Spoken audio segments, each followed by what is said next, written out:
Selamat malam untuk semua. Saya biasanya tidak berbicara panjang-panjang, tetapi malam hari ini izinkanlah saya untuk berbicara agak bahkan mungkin sangat panjang.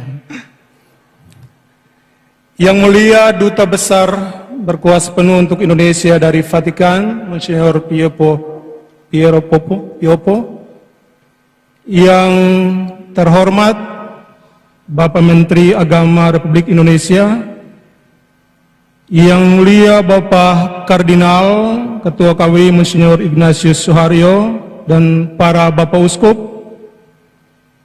yang terhormat para Bapak Gubernur bersama Ibu, yang terhormat Bapak Kapolda, Pangdam dan petinggi militer dan polisi yang hadir, yang terhormat para anggota DPRD Provinsi Maluku, yang terhormat para rektor, ketua sekolah tinggi, yang terhormat para bupati bersama Ibu, yang terhormat para anggota DPRD Kabupaten dan Kota seprovinsi Maluku yang sempat hadir, yang terhormat para anggota DPR RI, saya lupa, dan para sahabat kenalan serta semua hadirin, dan yang paling terkasih tentunya para sahabat saya, tokoh-tokoh agama seprovinsi Maluku yang saya kasihi. Pertama-tama saya mengawali sambutan ini dengan menginformasikan kepada semua bahwa nama pastor pembaptis saya Anton Gilen MSc almarhum. Nama bapak saya almarhum Kristoforus Mutra. Mama saya atau ibu saya Ibu Teresia Baranyanan. Saudara-saudara saya yang tua almarhum Valentinus Mutra, kedua almarhumah Wiliana Mutra. Sesudah saya ada Maria Fatimah, dan yang terakhir adalah Cornelis. Lalu saya Seno, titik. Mama, saya mau tanya, sebenarnya saya ini anak siapa kasih nama seperti itu? Yang lain semua nama santo-santa, saya nama lain daripada yang lain. Tapi sekitar 30 tahun yang lalu pernah kakak sepupu saya, Suster Adriana PBHK, pernah bertanya kepada almarhum bapak saya. Karena bapak saya seorang kapten kapal dan tukang kayu di Rumah Sakit Santo Yusuf Katlarat, Elat, bekerja dengan suster-suster Belanda, dan beliau adalah orang atau pribadi yang tenang. Kata kakak sepupu saya kepada bapak saya, "Bapak kenapa berikan nama Seno kepada adik?" Dan jawaban 30 tahun yang lalu adalah, "Suster, suatu waktu kamu akan mengerti mengapa nama itu diberikan." Dan kakak suster, mungkin malam ini adalah jawaban dari pertanyaan Anda. Harap tidak bertanya lagi.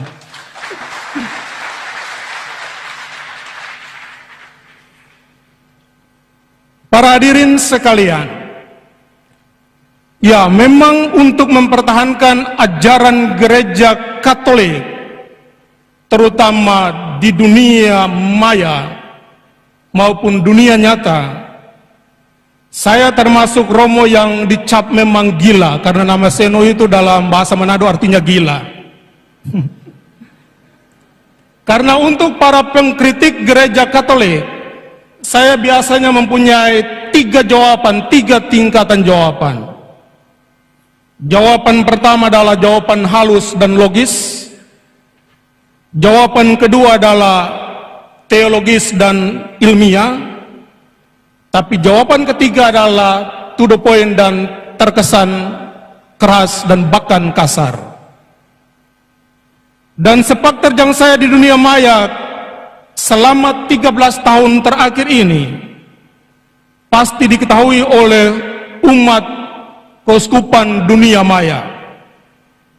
Karena saya biasanya bangun jam 4.30 untuk membuat renungan pagi berdasarkan bacaan hari itu, lalu mengirimkan kepada ribuan penerima baik di dunia Facebook, grup-grup maupun grup WA. Dan syukur bahwa pada malam hari ini ada beberapa teman saya yang kami sama-sama dalam dunia maya mencoba untuk berkatekese, menjelaskan tentang kebenaran iman Gereja Katolik kepada mereka yang mempertanyakan. Dan malam hari ini dengan senang dan bangga saya menyebut salah satu beberapa adalah pertama, Saudara Muda Cornelius Pulong. Beliau adalah sekretaris dari Bapak Duta Cornelius Pulong. Kita sama-sama di dunia maya. Juga yang kedua adalah Saudara Albert Wibisono. Beliau adalah seorang yang mempertahankan tradisi Gereja Katolik dengan sangat ketat. Dan yang ketiga adalah Saudara Gregoritan, Albert Gregoritan. Beliau adalah orang muda yang telah membangun sekitar 160 gereja di seluruh Indonesia.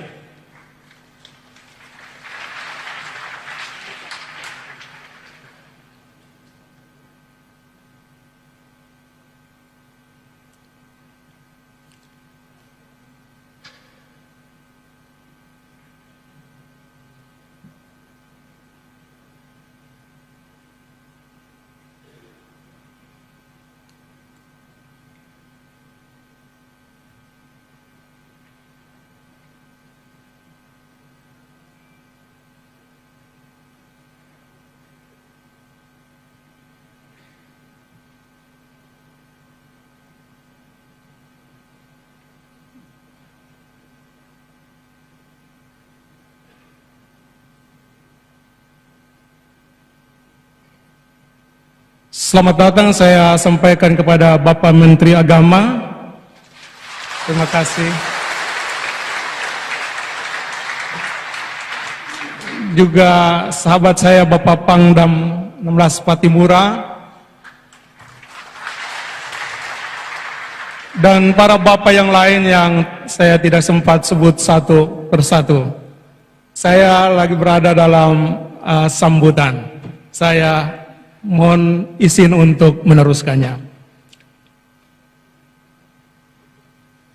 Bahkan saking tegasnya saya di dunia maya untuk ajaran Gereja Katolik, sehingga pada masa penantian pengumuman uskup baru untuk Uskupan Amboina, ada pastor yang meragukan kapasitas saya sebagai seorang calon uskup karena nantinya dianggap tidak mampu atau kaku berkomunikasi atau berdialog dengan para pemimpin agama lain. Tapi malam hari ini saya mau mengatakan kepada para hadirin sekalian, suatu kali ketika kami menghadiri acara pelantikan Ketua Sinode yang baru, Bapak Pendeta Elifas, Ketua MUI, Ketua Buddha, Koui, biasa kita, Bapak Kui ada di sana. Ketika kami sampai di hotel, lalu Ketua MUI dia masuk, Bapak Uyu bilang, Ketua MUI, itu adalah pengganti Uskup Mandagi. Saya tidak tahu Roh Kudus ala Buddha yang bagaimana itu.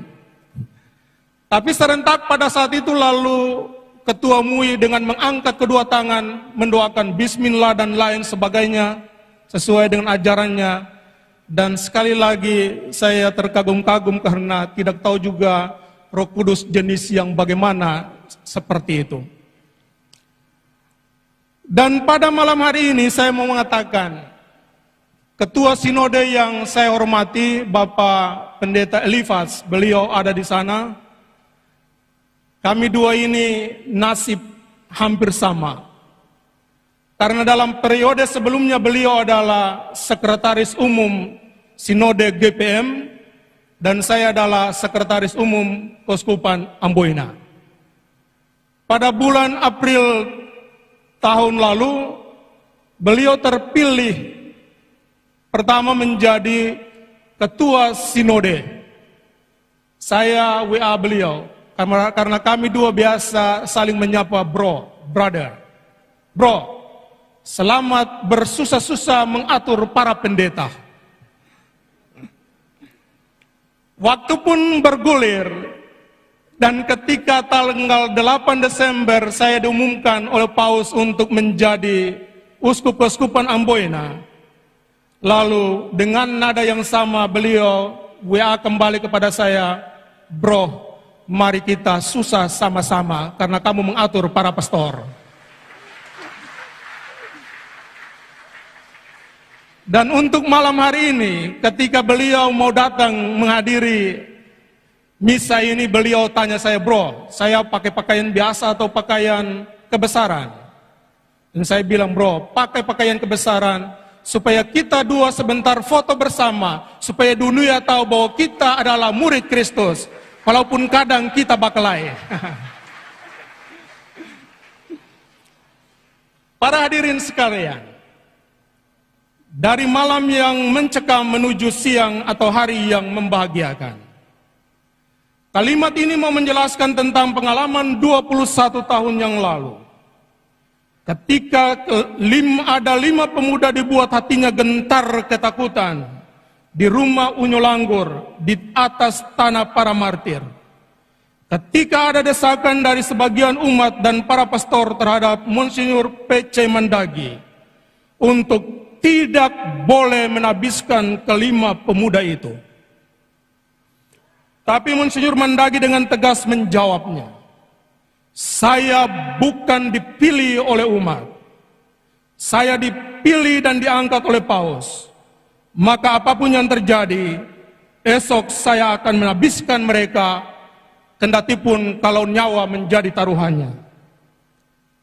Kini 21 tahun telah berlalu, tapi kenangan akan peristiwa itu tetap bergema di hati para pemuda itu, yang sekarang tidak muda lagi, alias sekarang sudah lolos 50 tahun. Lolita lolos 50 tahun. Karena umur sudah di atas 50 tahun. Dan salah satu pemuda itu adalah saya yang berbicara atau mengisahkan kisah ini. Dan seingat saya, selama 21 tahun sampai tanggal 8 Desember 2021, waktu Paus mengumumkan dengan resmi nama saya menjadi uskup baru untuk Diosis Amboina, tidak ada satu kata pun yang keluar dari mulut Monsinyur Mandagi kepada saya untuk mempersiapkan diri menjadi uskup penggantinya. Tidak ada.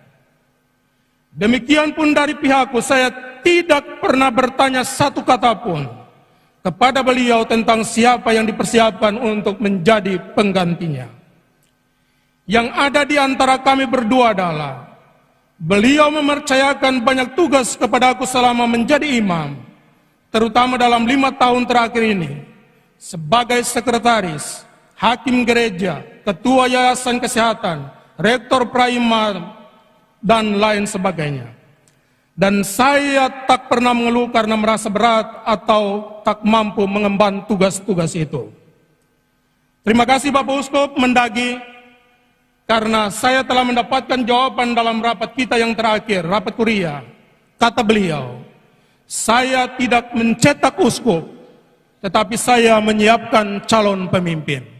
Dan salah satu calon itu adalah saya sendiri. Terima kasih Bapak Uskup. Dari banyak hal yang telah Bapak Uskup Mandagi torehkan di hati seluruh umat Keuskupan Amboina, terutama para imam, ada beberapa hal yang telah kujadikan bagian dari pribadiku dan pasti akan kupertahankan dalam masa kegembalaan saya, yakni Pertama, rendah hati untuk meminta maaf. Ada 3 momen di mana saya menduduki jabatan sebagai Ketua Yayasan Kesehatan, Ekonom Keuskupan, Sekretaris Keuskupan. Tetapi ketika ada keluhan dari mereka yang bekerja dengan saya kepada beliau, maka Bapak Uskup Mendagri memanggil saya dan menganjurkan untuk meminta maaf kepada mereka. Kata beliau, tidak penting siapa salah dan siapa benar. Tapi jika Anda pergi meminta maaf kepada mereka, maka Anda telah mengalahkan mereka dengan cintamu.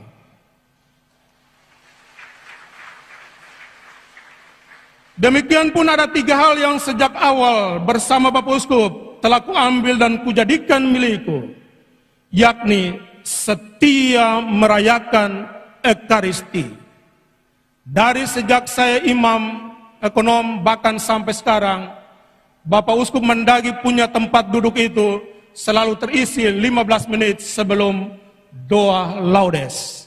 Dan itu sampai 21 tahun saya menjadi imam, tetap seperti itu. Juga makan dan rekreasi bersama. Tetap wajib untuk makan bersama dan rekreasi bersama.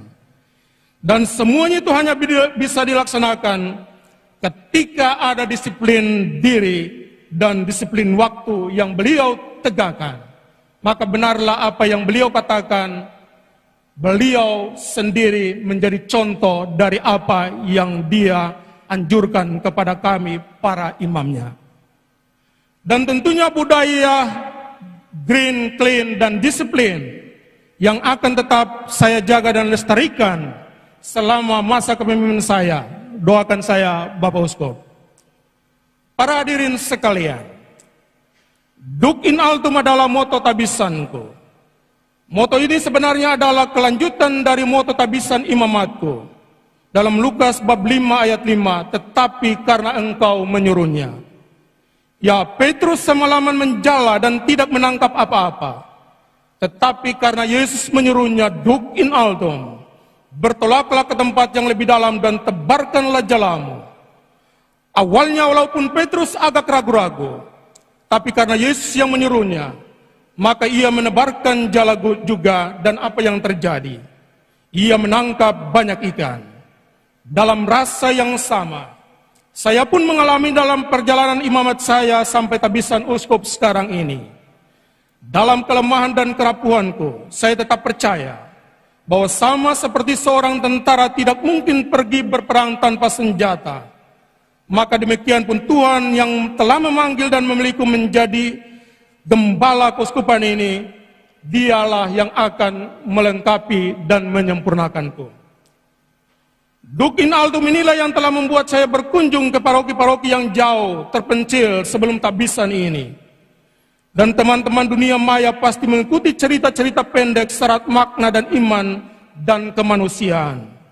Bahkan Pastor Tino Layanan dan para diakon telah merangkum kisah-kisah inspiratif itu dalam sebuah buku dengan judul Satu Cinta Seribu Senyum, yang hasil penjualannya akan dipakai untuk membangun sebuah gereja Katolik di Kubisonta, pertengahan antara kota Wahai dan Seram di Seram Barat dan Bula di Seram Timur. Para hadirin sekalian, 100% Katolik, 100% Indonesia adalah moto Monsignor Albertus Sogi Pronoto yang tetap relevan bagi kita umat Katolik Indonesia sepanjang masa. Maka cintaku kepada gereja Katolik tetap beriringan dengan rasa banggaku sebagai orang Indonesia. NKRI adalah harga mati. Semangat inilah yang telah mendorongku untuk dalam kunjungan 3 tahun terakhir ini, saya selalu mengajarkan kepada para mahasiswa dan katekis untuk melakukan kegiatan anak remaja lintas agama dengan tema Satu Cinta Seribu Senyum. Bagiku, Bapak Menteri Agama yang saya hormati, moderasi beragama yang digagas oleh pemerintah lewat Menteri Agama, kalau hanya sebatas diskusi dari hotel ke hotel, dari kota ke kota, maka tidak ada artinya.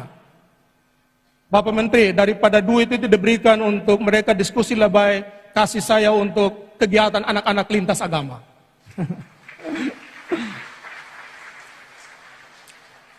Para hadirin sekalian, tapi tentang anak-anak ini selalu ada cerita menarik. Dan saya akan segera menutupi sambutan saya ini dengan cerita itu. Terjadi di Kepulauan Tanimbar. Bapak Bupati KKT kalau dia mendengar itu selalu dia tertawa. Waktu pulang dari desa Wawonda, saya mengambil jalan lama menuju desa Lauran. Di ujung desa Kebiarat, di dekat jalan ada 3 bocah duduk bermain di tepi pantai. Mereka heran melihat saya melewati jalan itu. Tapi mereka juga tidak menegur saya. Kira-kira sejauh 100 meter, saya mengendarai mobil. Ternyata jalannya sudah tidak bisa dilewati karena tanah longsor.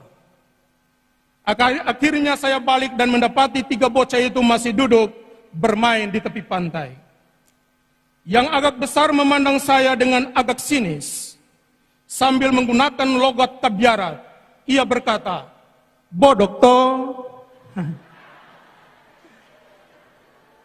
Artinya dia memandang saya dan melihat, "Bodok sendiri, kenapa kamu tidak tanya kami yang kecil-kecil ini?" Akhirnya tersesat sendiri. Kira-kira begitu maksudnya. Mau marah tidak bisa karena memang saya bodoh. Karena tidak bertanya kepada mereka yang kecil dan dipandang remeh itu. Saya harap bocah Kebiarat itu esok lusa dia masuk seminari. Dia frater, mau tabis, saya tidak mau tabis. Bercanda.